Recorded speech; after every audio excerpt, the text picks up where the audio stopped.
मैं मां पूरन देवी के चरणों में नमन करते हुए, उनका आशीर्वाद लेते हुए आज यहां सर्वप्रथम बिहार के पूर्व मुख्यमंत्री परम आदरणीय भोला पासवान शास्त्री जी को याद करता हूं, उनको नमन करता हूं। आज मेरे लिए ये सौभाग्य की बात है कि आज एक ऐसे दिन हम लोग इस कार्यक्रम का आयोजन कर रहे हैं जब आज आदरणीय भोला पासवान शास्त्री जी का जयंती दिवस है और आज उन्हीं की धरती पर हम सब यहां पर मौजूद हैं। मुझे याद है, मेरे लिए ये सौभाग्य की बात रही कि कुछ वर्ष पूर्व मुझे उनके आंगन में उनके परिवार के साथियों के साथ समय बिताने का सौभाग्य मिला। आज उनके परिवार के सदस्य, उनके भतीजे आदरणीय वीरेंद्र जी पासवान जी भी यहां पर मौजूद हैं। ऐसे में आज के दिन का महत्व और ज्यादा बढ़ जाता है। जिस तरीके से भोला पासवान जी ने बिहार का नेतृत्व करते हुए बिहार को एक नई दिशा देने का काम किया, उसी तरीके से हमारी ये नव संकल्प महासभा, जिसको बिहार के अलग अलग संभाग में आयोजित करते हुए आज ये अंतिम सभा सीमांचल के इलाके में पूर्णिया में आज आयोजित की गई। इस सभा की शुरुआत हम लोगों ने शाहबाद के आरा जिला से हम लोगों ने इसकी शुरुआत की। नालंदा के राजगीर होते हुए हम लोग सारण, सिवान, छपरा, मुंगेर, गया जी, तमाम जगह से ये सभा होते हुए आज अंतिम सभा चुनाव से पहले हम लोग यहां पूर्णिया में आयोजित कर रहे हैं, जिसमें लगभग 6 जिले मिलाकर कटिहार, पूर्णिया, अररिया, किशनगंज, सहरसा, मधेपुरा, सुपौल, लगभग 7 जिलों को मिलाकर आज हम लोगों ने इस सभा को आयोजित करने का कार्य किया। इसके पीछे का उद्देश्य क्या है?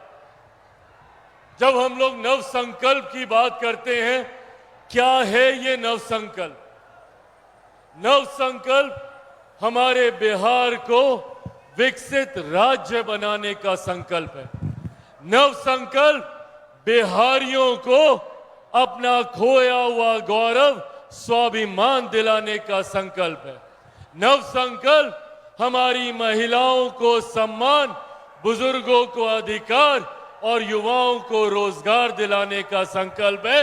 नव संकल्प बिहार को फर्स्ट और बिहारियों को फर्स्ट बनाने का संकल्प है। इसी लक्ष्य, इसी उद्देश्य के साथ हम लोग आगे बढ़ने का काम कर रहे हैं। और आज जब चुनाव की दहलीज पर बिहार खड़ा है, तो आज की ये मुलाकात और ज्यादा खास हो जाती है। आप सब जानते हैं कि अब बिहार में आने वाले दिनों में विधानसभा के चुनाव घोषित होने वाले हैं और ये विधानसभा के चुनाव निर्धारित करेंगे हम लोगों के आने वाले 5 साल का भविष्य। और ये 5 साल हर व्यक्ति के जीवन में महत्वपूर्ण होते हैं। आज हम लोगों को ये पूछने की जरूरत है कि क्या कारण है कि भैया आजादी के लगभग 80 साल के बाद भी क्यों हमारा प्रदेश एक विकसित राज्य नहीं बन पाया। जबकि भारत एक साथ आजाद हुआ, भारत के तमाम प्रदेश एक साथ आजाद हुए, तो क्या कारण है कि कहीं दिल्ली बंबई जैसे चमचमाते शहर बने और वहीं हमारा बिहार जो आजादी के 80 साल के बाद भी आज भी एक पिछड़ा राज्य कहलाता है। यह सवाल हमें खुद से पूछना होगा कि कहां कमी रह गई, क्या चूक हुई कि जिस तरीके से बाकी के राज्यों ने तीव्र गति से विकास किया, तो आज भी हमारा प्रदेश मूलभूत जरूरतों के अभाव से जूझता है। आज भी मेरे बच्चों को बिहार से बाहर जाना पड़ता है शिक्षा के लिए, मेरे भाई बहनों को बिहार से बाहर जाना पड़ता है रोजगार के लिए, माताओं बहनों बुजुर्गों को दिल्ली तक जाना पड़ता है स्वास्थ्य सेवा के लाभ के लिए। क्यों? ये कारण जब तक हम समझेंगे नहीं, तब तक सही मायनों में विकसित बिहार का निर्माण हम लोग नहीं कर पाएंगे। और इसका सबसे बड़ा कारण है जातीय व्यवस्था, जिसने बिहार और बिहारियों को सिर्फ बांटने का काम किया। और कई ऐसे राजनीतिक दल हैं, कई ऐसे राजनेता हैं जो हम लोग को जाति के नाम पर बांटकर अपनी राजनीतिक रोटियां सेकने का काम करते हैं, जो कभी जात के नाम पर, कभी धर्म के नाम पर भाई को भाई से लड़वाने का काम करते हैं और बदले में खुद तो सत्ता हासिल कर लेते हैं और हम लोगों को उसी परिस्थिति में जीने के लिए छोड़ देते हैं। आज बिहार से निकला हुआ युवा दूसरे राज्यों में जाकर, दूसरे देशों में जाकर बड़े से बड़े पद पर विराजमान है, बड़े से बड़ा व्यवसाय कर रहा है। बिहारी हर क्षेत्र में आगे है। आप मीडिया हाउसेज में चले जाइए, बड़े पदों पे आपको बिहारी मिलेंगे। आप कोई बिजनेस घराने में चले जाइए, बड़े पदों पर आपको बिहारी मिलेंगे। अधिकांश आईएएस आईपीएस ऑफिसर्स बिहारी हैं। तो क्या कारण है जब बिहारी इतना आगे, तो मेरा बिहार इतना पीछे क्यों छूट गया? ये सवाल हमें अपने आप से करने की जरूरत है। हमें यह जानने की जरूरत है कि जिन लोगों ने हमें जात पात धर्म मजहब के नाम पर बांटने का काम किया, तो बदले में हमें क्या मिला? जिन लोगों ने अपनी राजनीतिक रोटियां जाति धर्म के नाम पर हमें बांटकर सेकी, तो उन्होंने बदले में हमें क्या दिया? आज कई ऐसे राजनीतिक दल हैं, राजद जैसी पार्टी, जो सीने पे तमगे की तरह एमवाई समीकरण को लेकर चलती है।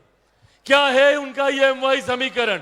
हम लोगों को धर्म के नाम पर बांटना और जाति के नाम पर बांटना, ये है उनका एमवाई समीकरण। आपने बांटा, हम बटे भी। 15 साल 90 का पूरा दशक दे दिया, एक पूरी पीढ़ी हम लोगों की चली गई आप पर विश्वास करते हुए, पर बदले में हमें क्या मिला? एम को क्या मिल गया, वाई को क्या मिल गया? आज सब उसी बदहाल परिस्थिति में है। इसीलिए साथियों आज आग्रह करने आया हूं, जरूरत है हमें एकजुट होने की, हमें एकत्रित होने की। हमें इस बात को समझने की जरूरत है कि जिन लोगों ने हमें बांटा, उन्होंने अपना घर तो सजा लिया, पर हम लोगों को उसी बदहाली में जीने के लिए छोड़ दिया। आज की तारीख में मैं भी एक एमवाई समीकरण के साथ आगे बढ़ने का काम कर रहा हूं, पर मेरे एम में महिलाएं हैं जो कि हमारे देश की ही नहीं दुनिया की आधी आबादी हैं। मेरे वाई में युवा है जो हमारे देश की, हमारे प्रदेश की सबसे बड़ी आबादी है। और मैं आग्रह करूंगा अपने तमाम युवा साथियों से कि पहचानिए अपनी ताकत को, पहचानिए अपनी ताकत को। 65% युवा बिहार में ऐसा है जिसकी आयु 35 वर्ष से कम है। अगर हम युवा एकजुट हो जाएं, एकत्रित हो जाएं, तो बिहार को विकसित राज्य बनाने से कोई नहीं रोक सकता। जरूरत है हमें एकजुट होने की, जरूरत है हमें जात पात धर्म मजहब से उठकर सही मायनों में एक ऐसे नेतृत्व, एक ऐसे नेता, एक ऐसी सरकार को चुनने की जो आपकी बात करे, जो जब चुन कर जाए तो बिहार की विधानसभा में खड़े होकर आपकी समस्याओं का जिक्र करे। और इसी सोच के साथ हम लोगों ने बिहार फर्स्ट, बिहारी फर्स्ट की सोच को तैयार किया और मैंने सालों दिए हैं बिहार फर्स्ट, बिहारी फर्स्ट को तैयार करने के लिए। बिहार फर्स्ट, बिहारी फर्स्ट बिहार की हर समस्या का समाधान है। भले वो बिहार में बाढ़ सुखाड़ की समस्या हो, वो यहाँ पे रोजगार की समस्या हो, यहाँ पे शिक्षा की समस्या हो, यहाँ की स्वास्थ्य सेवाओं की समस्या हो, यहाँ के किसानों की समस्या हो, यहाँ के मजदूरों की समस्या हो।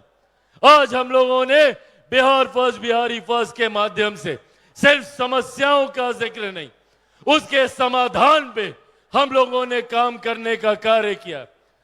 मैं चाहता हूं कि जब हम लोग मजबूती से आए तो आपके लिए समस्या की बात ना करें, उसका समाधान आपको करके दें, ताकि आने वाले दिन में मेरे किसी भाई बहन बच्चा बच्ची को बिहार छोड़कर बाहर ना जाना पड़े, उसको अपना राज्य छोड़कर बाहर ना जाना पड़े। आपको अपने राज्य में, अपने जिले में, संभवतः अपनी प्रखंड, अपनी पंचायत में आपको रोजगार के अवसर मिले, इस सोच के साथ चिराग पासवान आगे बढ़ने का काम कर रहा है। साथियों, मैं एक ऐसे परिवार से आता हूं जिन्होंने अपना पूरा जीवन बिहार, बिहारियों के लिए समर्पित करने का कार्य किया। मेरे नेता, मेरे पिता आदरणीय रामविलास पासवान जी ने, उनसे जितना बन पड़ा उन्होंने बिहार और बिहारियों के लिए करने का काम किया। पर मैं जानता हूं कि अभी भी उनके सपने अधूरे हैं, अभी भी उनके कई कार्य अधूरे हैं। ऐसे में उनके सपनों को पूरा करने के सोच के साथ निकला हूं। यहां पे मौजूद हर बुजुर्ग जिसने बिहार को विकसित राज्य बनने की सोच रखी, उनके सपनों को पूरा करने निकला हूं। हमारी पिछली पीढ़ी ने बहुत संघर्ष किया, अब जरूरत है इस संघर्ष पर पूर्ण विराम लगाने की। अनंत संभावनाएं हैं हमारे प्रदेश में, अनंत संभावनाएं हैं। हमारा प्रदेश, अगर हम सब मिलकर एकजुट होकर अगर हम लोग कार्य करें तो हमारे देश का सबसे विकसित राज्य हमारा प्रदेश बन सकता है। इतनी क्षमता है हमारे राज्य में। पर दिक्कत यहां पर सिर्फ जात पात धर्म मजहब पर लोग काम करते हैं, विकास पर कोई काम नहीं करता। इसीलिए साथियों, आज यहां आग्रह करने आया हूं। मैं सर पे कफन बांध के निकला हूं, ये संकल्प लेके निकला हूं कि जब तक बिहार को विकसित राज्य नहीं बना दूंगा, मैं भी चैन की सांस नहीं लूंगा। ये वादा आप लोगों से करता हूं। और इसके लिए राह में कितनी तकलीफें क्यों ना आए, मैं सब झेलने को तैयार हूं। आज चिराग पासवान से जितने विपक्षी दल हैं वो बैर क्यों रखते हैं? क्यों चिराग पासवान को समाप्त करना चाहते हैं? क्यों चिराग पासवान की राजनीतिक हत्या करना चाहते हैं? सिर्फ इसीलिए कि मैं बिहार की बात करता हूं, बिहारियों की बात करता हूं। मैं किसी जाति की नहीं, किसी धर्म की नहीं, 14 करोड़ बिहारियों की बात करता हूं। और इसके लिए इन्होंने पूरी ताकत लगा दी कि कैसे चिराग पासवान को समाप्त किया जाए। षड्यंत्र पे षड्यंत्र रचे गए, मेरी पार्टी को समाप्त किया गया यह सोचकर कि चिराग पासवान डर जाएगा, टूट जाएगा, पर नहीं डरा चिराग पासवान। मेरे परिवार को तोड़ा गया यह सोचकर कि चिराग पासवान डर जाएगा, नहीं डरा चिराग पासवान। मुझे मेरे घर से बाहर फेंक दिया गया यह सोचकर कि चिराग पासवान डर जाएगा, नहीं डरा चिराग पासवान। क्योंकि जो लोग ये सोचते हैं कि इन बातों से चिराग पासवान डर जाएगा, वो भूल जाते हैं कि चिराग पासवान शेर का बेटा है, रामविलास पासवान का बेटा। और मैं जानता हूं कि संभवतः आने वाले दिनों में और कई यातनाएं मुझे झेलनी पड़ेंगी, और कई तरीके की प्रताड़नाएं मुझे झेलनी पड़ेंगी। क्यों? क्योंकि मैं बिहार को विकसित राज्य बनाने की सोच के साथ निकला हूं। कई राजनीतिक दल ऐसे हैं जो नहीं चाहते कि हमारे युवा पढ़ लिख जाएं। क्यों? क्योंकि उनको खुद को डर लगता है। खुद ने शिक्षा हासिल नहीं की तो वो डरते हैं कि अगर यहाँ का युवा पढ़ लिख गया तो उनसे सवाल करेगा, उनसे अपने हक अधिकार की मांग करेगा। इस बात से डरते हैं, इसीलिए वो चाहते हैं कि यहाँ के युवा बाहर चले जाएं, ताकि घर के बुजुर्गों को जात पात धर्म मजहब में उलझाकर फिर अपने MY समीकरण को ये लोग साधने का काम करें। साथियों, एक ईमानदार सोच, एक ईमानदार लक्ष्य के साथ मैं निकला हूं। मुझे मेरी महत्वाकांक्षाएं मायने नहीं रखती, मायने रखता है तो आपकी तकलीफें। मुझे मेरी चिंता नहीं है तो चिंता है तो मेरे युवा साथियों के भविष्य की, मेरे बच्चों के भविष्य की और आने वाली पीढ़ी के उज्जवल भविष्य के लिए मैं कुछ भी करने को तैयार हूं। मैं किसी भी तरीके की तकलीफ सहने को तैयार हूं। बस मैं इतना चाहता हूं कि मेरी इस मुहिम में आप भी मेरा साथ दें। मैं चाहता हूं कि बिहार फर्स्ट, बिहारी फर्स्ट की सोच को आप लोग घर घर तक पहुंचाने का काम करें। चिराग पासवान अकेला इसमें कुछ नहीं कर सकता। चिराग पासवान को जरूरत है तो कदम कदम पर आप सबके साथ की, आप सबके सहयोग की। दीजिएगा मेरा साथ। उसके लिए सबको चिराग पासवान बनना होगा। बनेंगे चिराग पासवान? ऐसे नहीं, दोनों हाथ उठा के बताइए, बनेंगे चिराग पासवान? बनेंगे चिराग पासवान? बनेंगे चिराग पासवान? साथियों, बस मेरा साथ दीजिए। एक ईमानदार सोच के साथ एक विकसित बिहार बनाने के लक्ष्य के साथ निकला हूं। आज मुझे गर्व होता है कि मेरी रगों में एक ऐसे नेता का खून है जो जिस मंत्रालय में गए उन्होंने उस मंत्रालय के माध्यम से बिहार और बिहारियों के लिए जितना कर सकते थे करने का कार्य किया। आज मुझे गर्व होता है कि भैया, देश की एक बड़ी आबादी, आज भी देश में 81 करोड़ लोगों को मुफ्त में अनाज दिया जा रहा है। तो ये सोच मेरे नेता, मेरे पिता आदरणीय रामविलास पासवान जी की है। आज जो मेरे युवा साथी हाथ में मोबाइल फोन लेकर निकले हैं, ये मोबाइल फोन मेरे नेता आदरणीय रामविलास पासवान जी की सोच है। उनका सपना था कि ये मोबाइल फोन हर रिक्शा वाला, हर ठेला वाला के हाथ में हो, बैंगन के भाव ये मोबाइल फोन बिके। इस सपने के साथ उन्होंने इसको घर घर पहुंचाने का कार्य किया। साथियों, उनकी इसी सोच को आगे लेकर चलने का कार्य कर रहा हूं। उनके इसी अधूरे सपने को पूरा करने का प्रयास कर रहा हूं। आज मुझे गर्व होता है कि मेरी रगों में एक ऐसे नेता का खून है जिन्होंने 5 दशक से ज्यादा, 50 साल से ज्यादा जिन्होंने हमारे बिहार को देने का काम किया, सार्वजनिक जीवन में रहने का काम किया। पर इन 50 सालों में कोई 1 रुपया तो क्या, 1 पैसे तक का आरोप मेरे नेता पे नहीं लगा सकता। इस बात का गर्व है मुझे। साथियों, इसी सोच के साथ चिराग पासवान आगे बढ़ रहा है और मैं खास तौर पे अपने युवा साथियों से इस बात का आह्वान करूंगा। अब चुनाव दूर नहीं है, ऐसे में आप सबको एकजुट होकर, एकत्रित होकर, जात पात धर्म मजहब से उठकर, अगर हिंदुस्तान में कोई एक फर्क है, कोई एक भेद है, तो वो बस इतना कि एक अमीर जो अमीर होता जा रहा है, दूसरा गरीब जो गरीब होता जा रहा है। जब तक इस अमीरी गरीबी की खाई को हम लोग भरने का काम नहीं करेंगे, तब तक हम लोग विकसित बिहार का निर्माण नहीं कर पाएंगे। और यकीन मानिए, इस गरीबी जाति में हर जात पात धर्म मजहब के लोग हैं। जरूरत है हमें सबको एक साथ लेकर सबको एकजुट कर आगे बढ़ने की। साथियों, मेरी इस लड़ाई में मैं निरंतरता में बिना डरे, बिना झुके, बिना घबराए आगे बढ़ने का काम कर रहा हूं। बस इसमें आप सबका मजबूत साथ मुझे, मेरे पार्टी के तमाम नेता कार्यकर्ताओं का हौसला बढ़ाने का काम करेंगे।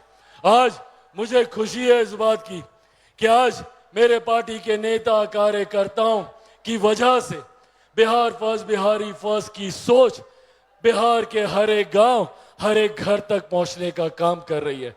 अब इस सोच को धरातल पर उतारने की जिम्मेदारी आप सबकी है, खास तौर पे मेरे तमाम युवा साथियों की है। दीजिएगा ना मेरा साथ? साथियों, बस आप मेरा साथ